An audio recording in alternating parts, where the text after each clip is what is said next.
हम सभी paralysis patients को एक्सरसाइजेस कराते हैं, लेकिन बहुत बार ऐसा होता है कि हम पेशेंट्स को रिपीटेटिव एक्सरसाइजेस कराते रहते हैं, जिसके बाद उनकी मसल्स एकोमोडेट हो जाती है और फर्दर मूवमेंट हमें देखने को नहीं मिलती।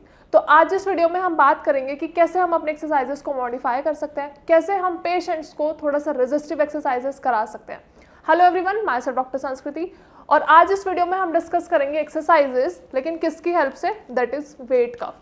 वेट कफ की हेल्प से कैसे हम पेशेंट्स को, स्पेशली पैरालिसिस पेशेंट्स को थोड़ी सी मॉडिफाइड एज वेल एज थोड़ी सी रेजिस्टेंस के साथ एक्सरसाइजेस कैसे कराएंगे, ये आज हम इस वीडियो में जानेंगे। हम जनरली पेशेंट्स पे फोकस करते हैं कि हम उन्हें बहुत सारे एक्सरसाइजेस कराएं, सुबह शाम एक्सरसाइजेस कराएं, नंबर ऑफ रिपीटेशंस 30, 40, 50 कितने भी कराएं। लेकिन आपके लिए ध्यान रखने वाली बात यह है कि जो आप एक्सरसाइजेस करा रहे हो, जो आप रिपीटेटिव एक्सरसाइजेस पेशेंट्स को करा रहे हो, क्या उनका बेनिफिट पेशेंट्स के मसल्स पे हो रहा है, क्या उसका बेनिफिट पेशेंट्स की रिकवरी पे हो भी रहा है या नहीं। क्योंकि हमारा फोकस क्या होता है कि हम पेशेंट्स को एक्सरसाइजेस कराते चले जाएं, क्योंकि ये एक बहुत बड़ा मिथ है कि जब तक पैरालिसिस के patients number of repetitive exercises नहीं करेंगे तब तक वो ठीक नहीं होंगे। आई डू एग्री कि पेशेंट्स को एक्सरसाइजेस करनी चाहिए, लेकिन क्या जो वो एक्सरसाइजेस कर रहे हैं वो करेक्ट हैं? क्या वो मॉडिफाइड हो रही हैं या फिर एक रिदमिक पैटर्न में आप सेम ही एक्सरसाइजेस फॉलो कर रहे हो? तो आज हम ये डिस्कस करेंगे कि कैसे इस वेट कफ की हेल्प से, ये वेट कफ आपको ऑनलाइन कहीं भी अवेलेबल हो सकता है या फिर आपको स्पोर्ट्स शो पे भी इजीली मिल सकता है। तो जब भी आपकी थोड़ी बहुत रिकवरी हो जाए, अब आप सोच रहे होगे कि हम इनिशियल स्टेज में ही वेट कफ के साथ एक्सरसाइजेस कर लें, तो नहीं।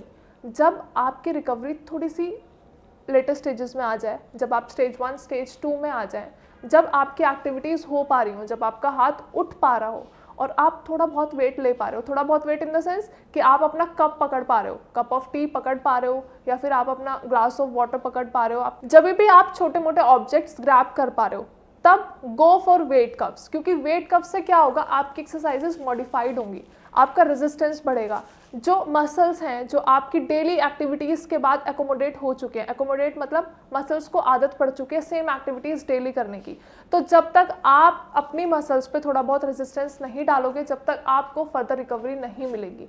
और पेशेंट्स की रिकवरी वहीं पे स्टैटिक हो चुकी होती है। Static in the sense patients को खुद ऐसा महसूस होगा कि ये एक्सरसाइजेस तो मैं डेली करता हूँ, मुझे तो रिकवरी मिल ही नहीं रही है। या फिर बहुत सारे सिचुएशंस में ऐसा भी होता है कि पेशेंट एक्सरसाइजेस करना छोड़ ही देते हैं, क्योंकि उन्हें अपनी एक्सरसाइजेस में कुछ ऐसा फंक्शनल नहीं नज़र आ रहा है। उन्हें ऐसा लगता है कि हम डेली रिपीटेटिव एक्सरसाइजेस कर रहे हैं लेकिन इनका असर नहीं हो रहा।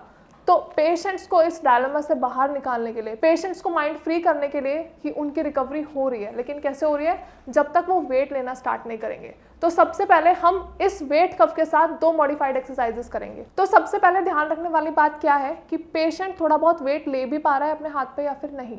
तो उसके लिए करना क्या है, आपको उनके हाथ में वेट कफ देना है और ये कोशिश करनी है कि वो विदाउट एनी सपोर्ट उसको ग्रैब कर पा रहे हैं या नहीं। क्योंकि बहुत बार ऐसा होता है हम पेशेंट्स के हाथ में वेट देते हैं और वो गिर जाता है। तो आपको इस सिचुएशन से पेशेंट्स को बचाना है, क्योंकि उससे क्या होता है, उनके हाथ में डिसलोकेशन भी हो सकती है, उनकी रिस्ट भी डिसलोकेट हो सकती है। तो ध्यान रखने वाली बात ये है, ये एक प्रिकॉशन है कि आपको ये ध्यान रखना है कि एक तो वेट बहुत ज़्यादा ना हो। ये जो वेट अभी मेरे हाथ में इट्स ऑफ 0.5 kg। तो आपको इनिशियली सबसे लीस्ट अमाउंट से स्टार्ट करना है कि पेशेंट्स पे ज़्यादा प्रेशर भी ना पड़े और वो एक्सरसाइजेस धीरे धीरे कर सके, वो अपने रिपीटेशंस धीरे धीरे बढ़ा सके। तो आपको करना क्या है, आपको पेशेंट्स के हाथ में ये दे देना है, लेकिन शुरुआती दौर में आपको ये ध्यान रखना है कि आप थोड़ा बहुत सपोर्ट उनके हाथ में दोगे। आप एकदम आइडियली पेशेंट को ऐसे नहीं दे सकते कि ये पकड़ लीजिए और एक्सरसाइजेस करना शुरू कर दीजिए, क्योंकि बहुत बार सिचुएशन इतनी ज़्यादा अच्छी नहीं होती है, पेशेंट्स की मसल इतनी ज़्यादा एक्टिव नहीं होती है कि वो खुद से विदाउट एनी सपोर्ट परफॉर्म कर पाएँ। तो एक प्रिवेंटिव मेजर के लिए आपको यहाँ पे हल्का सा सपोर्ट देना है, बहुत ज़्यादा भी सपोर्ट नहीं देना कि आप पूरा प्रेशर अपने हाथ पे ले रहे हो, बहुत हल्का, बस आपको इतना कि आप अपने फिंगर्स को टच करा लीजिए, बहुत माइल्ड आपको सपोर्ट देना है। और आपको पेशेंट से रिपीटेटिव एक्सरसाइजेस करानी है। कैसे करानी है? अभी मेरा हैंड एकदम स्ट्रेट है, तो ध्यान हमें क्या रखना है कि पेशेंट को थोड़ा सा बस हाथ लिफ्ट कराना है, बहुत माइन्यूट स्टार्टिंग में, और ये रिपीटेशंस उनको एटलीस्ट 5 टाइम्स करना है। मैंने पहले रिपीट किया इनिशियली, मतलब स्टार्टिंग स्टेज में आप सिर्फ 5 टाइम्स रिपीट करोगे। यहाँ पे आप अपना हाथ रख सकते हो प्लेसमेंट के लिए और सपोर्ट के लिए, या फिर यहाँ पे भी थेरेपिस्ट या फिर कोई भी केयर टेकर है अपना हाथ रख सकता है, ताकि बहुत ज़्यादा प्रेशर ना पड़े, बहुत ज़्यादा रेजिस्टेंस ना बढ़े। क्योंकि अभी जो ये वाली पोजीशन है ये एंटी ग्रेविटी है, और जब भी हम एंटी ग्रेविटी कोई भी एक्शन परफॉर्म करते हैं तो ये ऑब्वियस है कि पेशेंट का हाथ बार बार नीचे गिरेगा। तो आपको इस कंडीशन को अवॉइड करने के लिए हल्का सा सपोर्ट देना बहुत ज़्यादा ज़रूरी हो जाता है।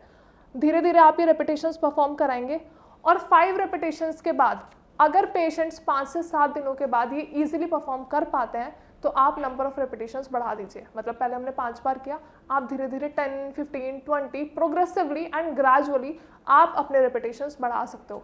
इसके अलावा ये तो सिंपली आपने पेशेंट्स के हाथ में दे दिया, उन्हें ग्रैब करा दिया और एक्सरसाइज परफॉर्म करवा दी। इसके अलावा जब पेशेंट और थोड़े लेटर स्टेजेस में आ जाते हैं जैसे स्टेज 3 एंड स्टेज 4, तो आप ये वेट बैंड उनके हाथ में भी बांध सकते हो जिससे वो easily without any support exercise perform कर पाए।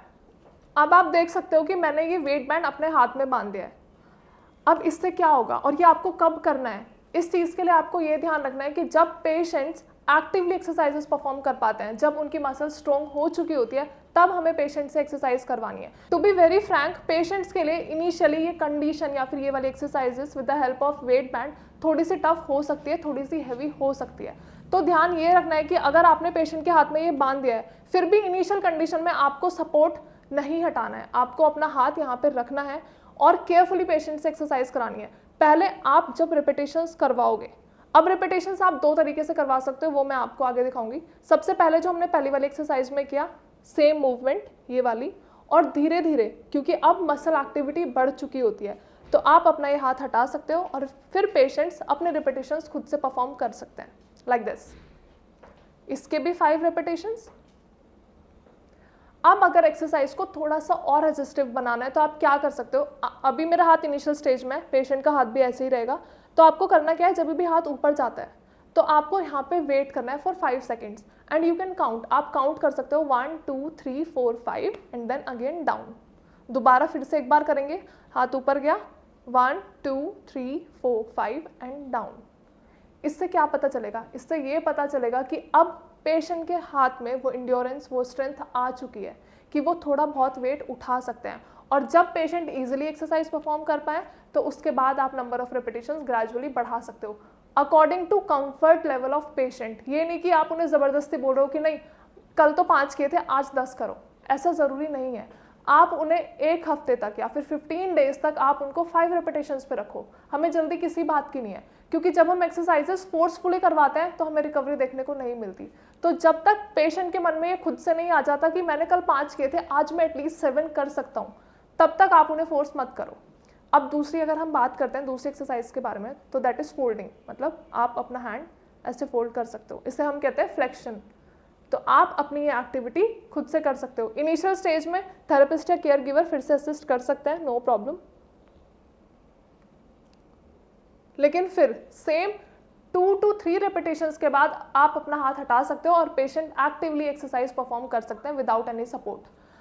अब आई होप इस वीडियो में आपको समझ आया होगा कि कैसे आपको पेशेंट्स की एक्सरसाइजेस मॉडिफाइड करनी है, कैसे आपको थोड़ा सा प्रेशर अपने पेशेंट्स पे बढ़ाना है। क्योंकि अगर आप सेम रिपीटेटिव एक्सरसाइजेस डेली कराते रहोगे तो पेशेंट्स की वो एबिलिटी खत्म हो जाती है और पेशेंट्स अपना माइंड, पेशेंट्स की न्यूरोप्लास्टिसिटी भी खत्म हो जाती है। उन्हें ऐसा लगता है कि ये एक्सरसाइज तो हमें आ गई है, ये तो एक्टिविटीज़ हम कर सकते हैं। तो थोड़ी बहुत मॉडिफिकेशंस, थोड़ी बहुत रेजिस्टेंस बढ़ाना बहुत ज़्यादा ज़रूरी है ताकि आपकी रिकवरी बहुत जल्दी हो, बहुत ईजिली हो और आपकी स्ट्रेंथ, आपकी इंड्योरेंस वापस से आ सके।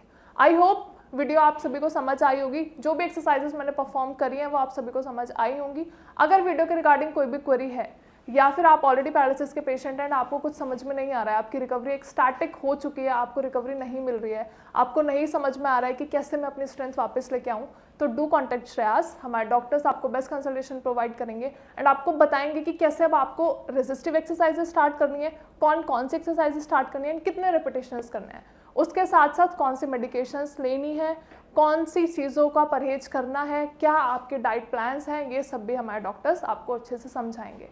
अगर वीडियो के रिगार्डिंग कोई भी क्वेरी है तो नीचे दिए गए नंबर पे भी आप कॉल कर सकते हैं या फिर कमेंट सेक्शन में भी अपनी क्वेरीज मेंशन कर सकते हैं। Thank you so much.